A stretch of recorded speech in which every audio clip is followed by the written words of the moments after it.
Okay. Well, at this point, thinking about doing the refuge vows during class on December 1st. It will be the class. That could change, but at the moment, that seems like it's workable. And there are a number of people who signed up. If you're interested, let me know. We need to have a conversation, probably 30 minutes or so, about it. And we can schedule that if you want to do that. So tonight, we're going to go through the chapter from the Heart of the Buddha, chapter 5, Taking Refuge. I thought it was quite an excellent chapter. Very rich and powerful. So he starts out by talking about the purpose of taking refuge, which is to make a commitment to ourselves, to awaken from confusion, to associate ourselves with wakefulness.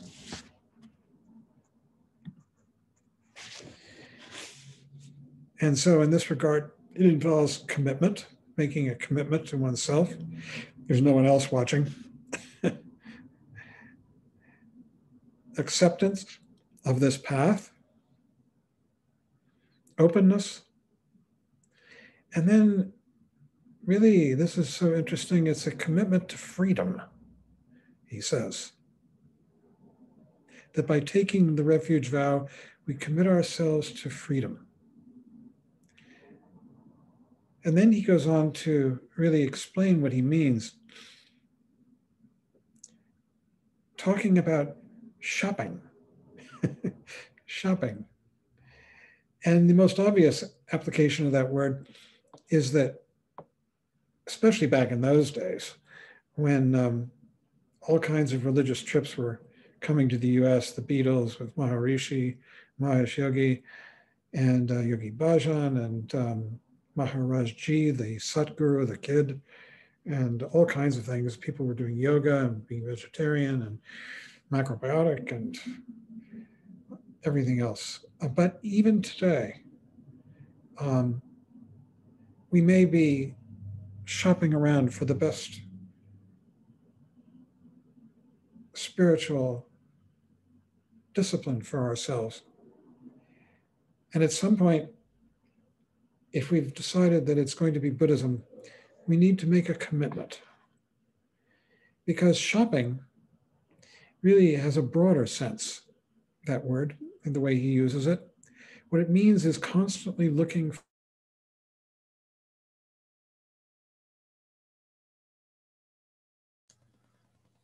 John, I muted you accidentally, admitting someone. Sorry.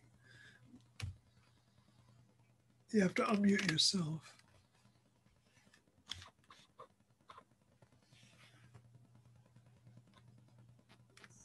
How long have I been muted, Barry? Just a few seconds. Okay. My apologies. So, shopping.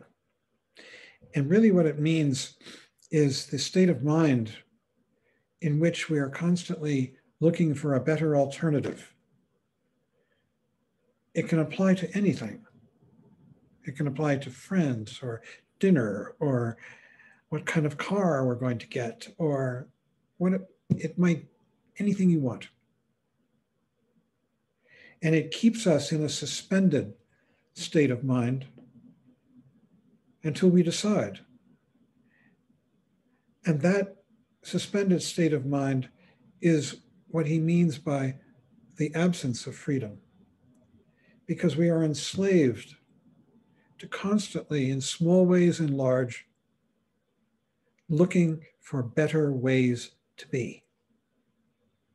Now, this doesn't mean that we give up our common sense at all.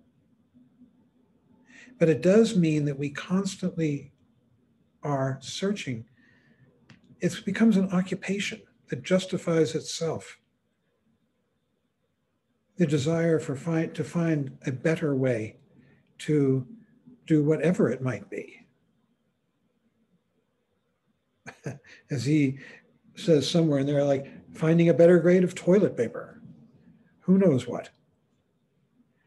And really, what it means is committing oneself to the clarity and the openness and the intelligence of the mind of meditation, and giving up these anxious, self-aggrandizing, self-justifying thoughts.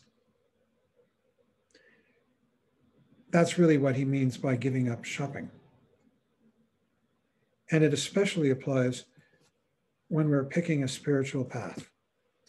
At some point, we commit, and that's what the refuge vow represents when one decides that it's going to be the Buddhist path. He says spiritual shopping for a different path, is based on fascinations and delusions, as well as all the other occasions for shopping. When we take refuge, we are giving up seeing ourselves as the hero of a success story. We're giving up allegiances to this and that, and all the hundreds of millions of choices involved in our lives. And instead, we are seeing directly what needs to be done at any given point, especially regarding our spiritual path.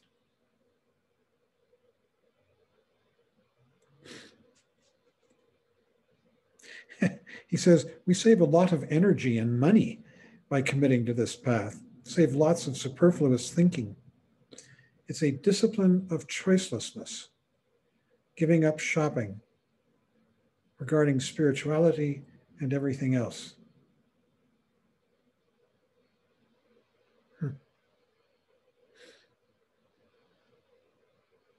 So we begin with the Hinayana path, which is the narrow approach, the path of simplicity and boredom. We experience boredom in our meditation. Boredom is a great safeguard. It's a safeguard in what way? It protects us from fascination and entertainments of all kinds. When we're bored, it's a good sign we're actually frustrating ego. And there are two kinds of boredom. Hot boredom, where we're wishing things were different and we're struggling with it. And then as we begin to accept boredom, it becomes cool boredom. So that when we're sitting and we're watching our breath or we're doing our meditation practice in whatever way, we've accepted it and we've given up the struggle and we're just seeing it and doing it. He says of this, we become a homeless refugee because we give up our sense of ground. These give up looking for a solid basis for security, which doesn't exist really. And we accept the fact that we are lost and confused, which means that we're more open to anything and everything, which is continually changing, everything continually changing, and that there is nothing to hold on to. It's really a matter of becoming a citizen of the universe, which we already are. It's just a matter of really acknowledging it, awakening to it. He says, refuge is an expression of freedom because we are no longer enslaved by the need for security. We are suspended in no man's land, in which the only thing to do is to relate with the teachings and with ourselves. And this no man's land is the land of awareness, coming back from dream into this open space of awareness without boundaries, without borders, utterly infinite, without beginning and without end, as they say over and over in the scriptures.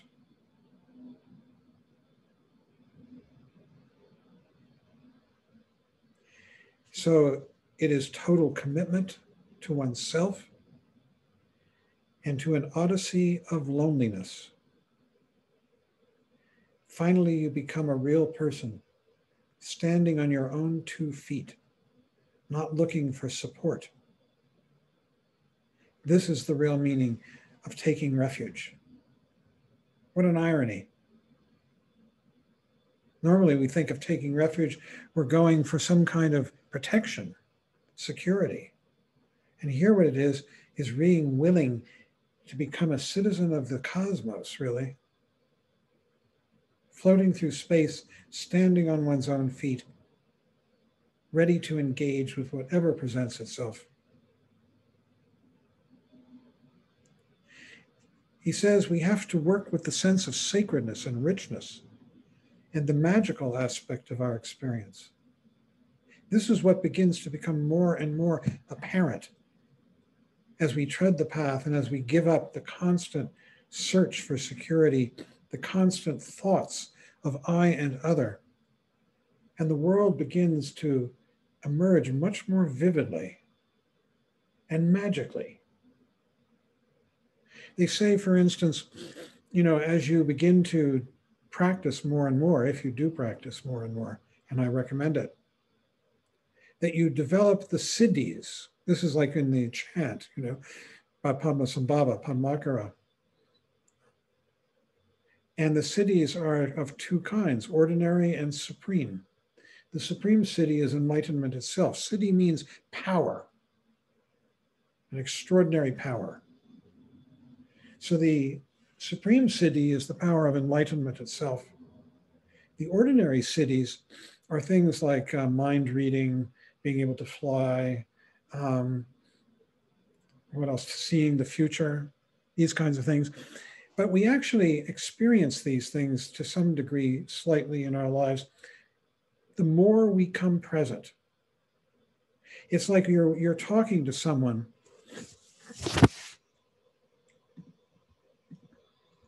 and if you're completely engrossed in your own thoughts, you might hardly even notice the other person. But if you're open, if you've opened your mind, you can actually see that person and you can begin to feel what's going on in them, intuit. And there's a lot more information that's available when we actually look. In both coaching and psychotherapy, when one is being trained, there's a discipline of listening that one is trained in. And there are 3 levels of listening that are often taught. The first is the person that you're talking to says something like, well, I just came back from France. And immediately you say, oh, I was in France 3 years ago. This is not real listening. This is self-referential.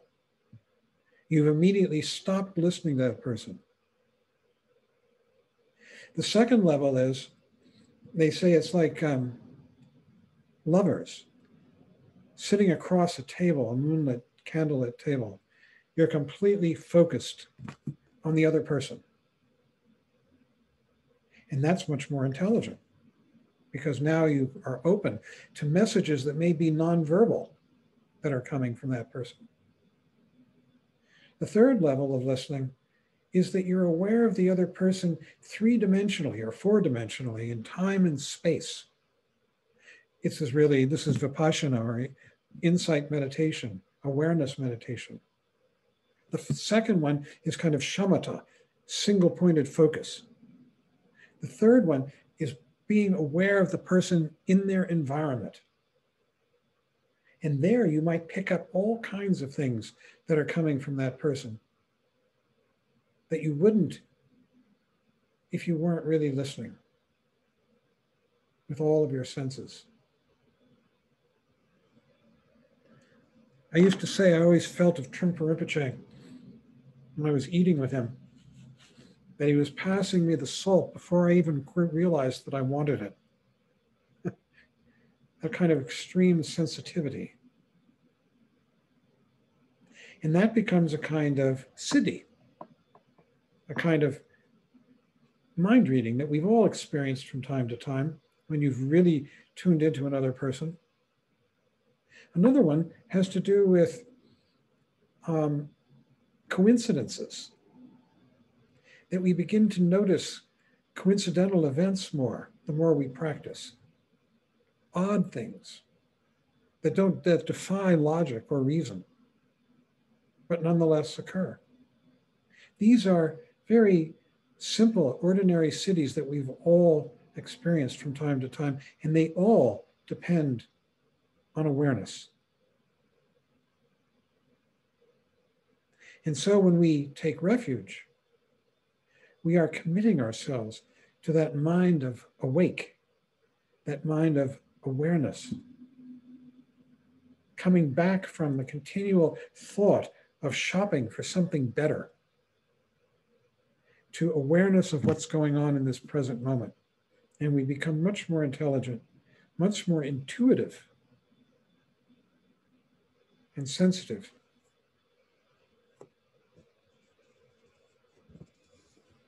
And this is becoming aware of the sense of sacredness and richness and the magical aspect of our experience. It's sacred and rich because for a number of reasons. One is that we begin to appreciate the vividness, the extraordinary colorfulness of all of the appearances, sight, sound, smell, taste, touch, and mental. And the idea of sacredness has to do with the fact that these things are of value for no reason at all, just in and of themselves. That this life is of value for no reason at all, in and of itself, worth being here for.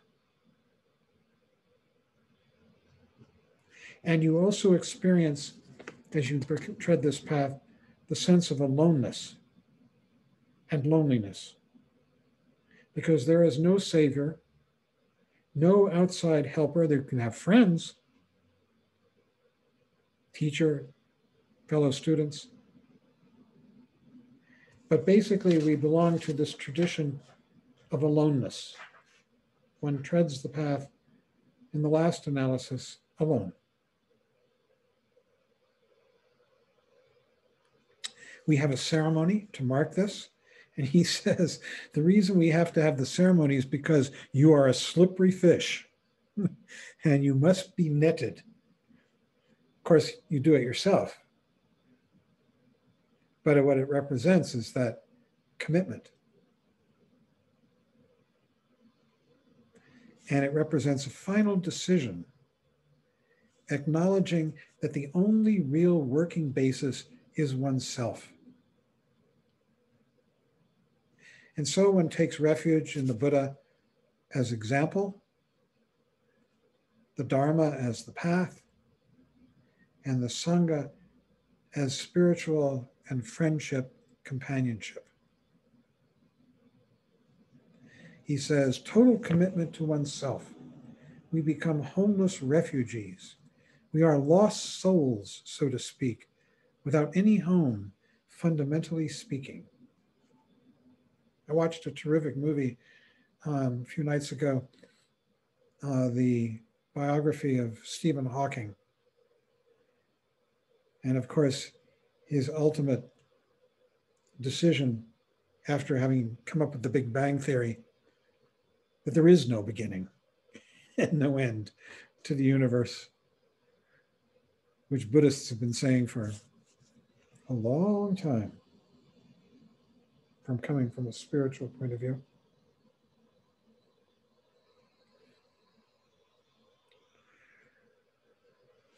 He says, and this is almost a kind of warning, this is a train that you get on, and once you're on it, there is no reverse and no brakes. You just take it.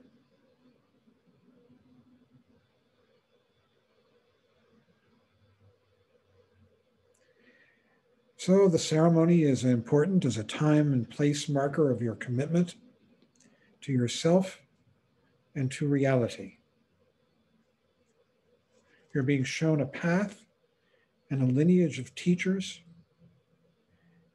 working with particular teachers.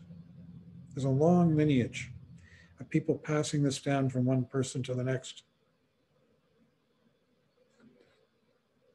By taking refuge, he says, you receive that particular heritage into your own system.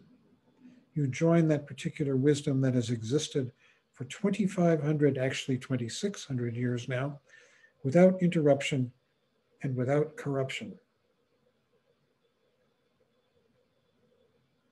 I think I'll pause here for a moment. Any discussion that you would like to have? This is a lot to take in.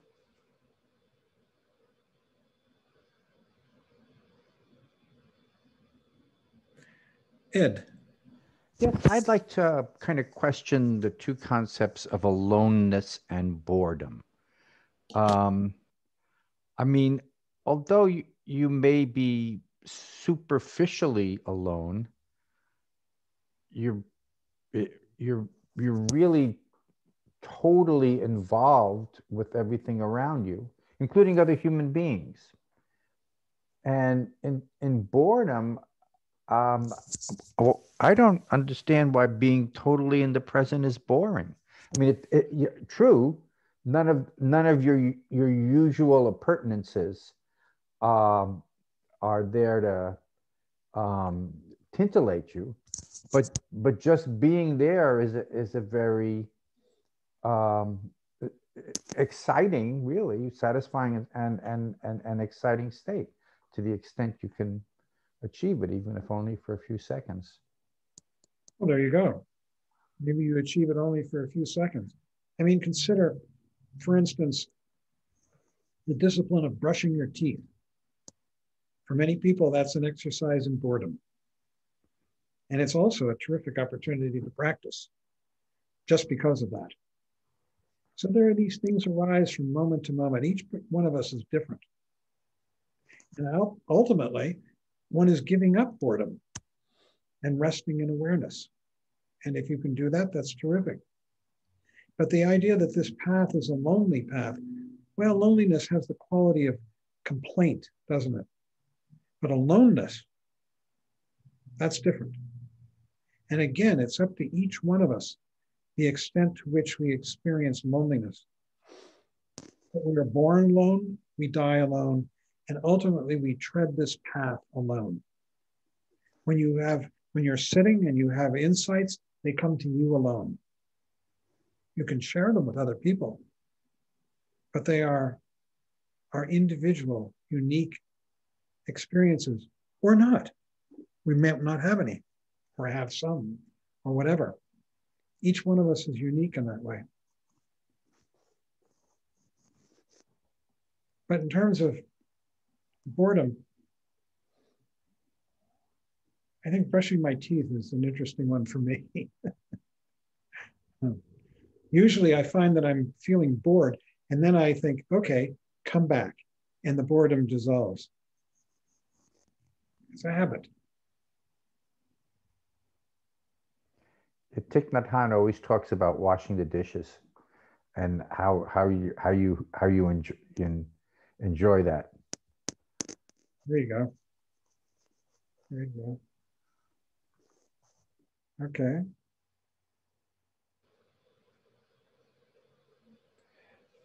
David, you have to unmute yourself, sir.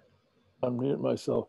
You know, on that subject of aloneness, I think one of the roots of it is that you suggested, John, that one's path is unique to oneself. You know, it has to be developed, it has to evolve. And the way it evolves with one person is inevitably going to be very different from any other person. And in a way, that's the strength of it, because it really gives you the inevitability of taking responsibility for that process. You know, even though one is associated with a sangha, for example, and recognizes that everybody else in the sangha is basically doing the same thing, even though there is a kind of a commonality, you know, to study Buddhism through the eyes of Trungpa or Namkhai Norbu or Ayang or any of the other great teachers. But it is, I think, fundamentally the power of it is generated when you realize that you're doing it yourself, and that's the only way it's going to have any kind of authenticity. So there's an aloneness in that, but there's also a huge sense of ultimately having a connection, because there are so many aspects of what you're doing. Thank you. As I've found it anyway, so. I agree. Thank you very much. Steph.